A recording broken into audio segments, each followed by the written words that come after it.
Mä luin englanninkielisen kirjan, niin kuin hirveän usein luen.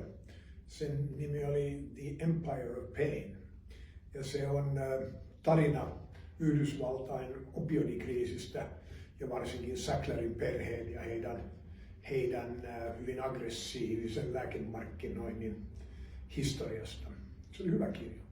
Ehkä se niin hassulta kuin se voi kuulostaa, niin olen monta kertaa lukenut ja palannut Evelyn Waughin klassiseen Brideshead Revisited, mennyt maailma muistaakseni suomeksi, joka on tarina maailmasta ja ympäristöstä, jota 50-luvulla luultiin menneeksi, mutta joka onneksi Britanniassa ei sittenkään sitten ollut mennyttä.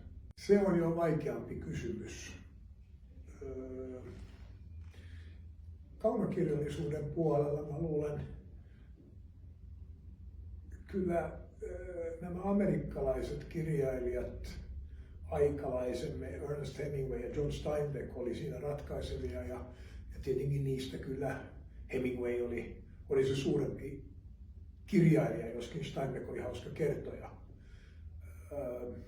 Sitten kai minun kuuluu sanoa tähän vielä, että vaikka niin pateettinen kuin se onkin, niin Ayn Randin Atlas Shrugged eli Maa tärisi jätti minun kyllä jälkeensä. Lentokoneissa ja kylvyssä. Minulla ei nyt oikeastaan joululomaa ole, mulla on jatkuva vuorovaikutus välillä lomalla, välillä ei. Luen tällä hetkellä Bismarckin biografiaa, elämänkertaa, joka on aika raskaslukuinen, koska se laajasti perustuu hänen kirjanvaihtoonsa, mutta samalla hyvin valaiseva. Sitten näitä elämänkertoja on jonossa vielä useitakin. Ehkä seuraavaksi tulee Ernest Bevinin Churchillin aikalaisen Labour-poliitikon elämänkerta ja katsotaan nyt sitten mitä sen jälkeen tulee. No, mä oon kyllä niin hirvittävän konservatiivinen, että mä en ole eläessäni lukenut sen enempää digikirjaa kuin äänikirjaa. Mulla on aika laaja kirjasto, joka on hyvin järjestetty ja siinä hakusanoilla voi läppäriltä hakea kaikkea.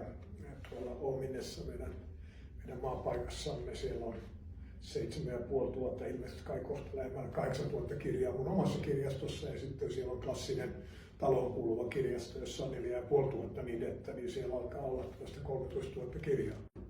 Mä toivon, että se on paras kirjani ja jos sitä jollain lailla pitää perustella, niin ainakin se perustuu parhaimpaan fakta-aineistoon. Ja se on sikäli tietenkin ainutlaatuinen, että se perustuu mun omiin päiväkirjoihin.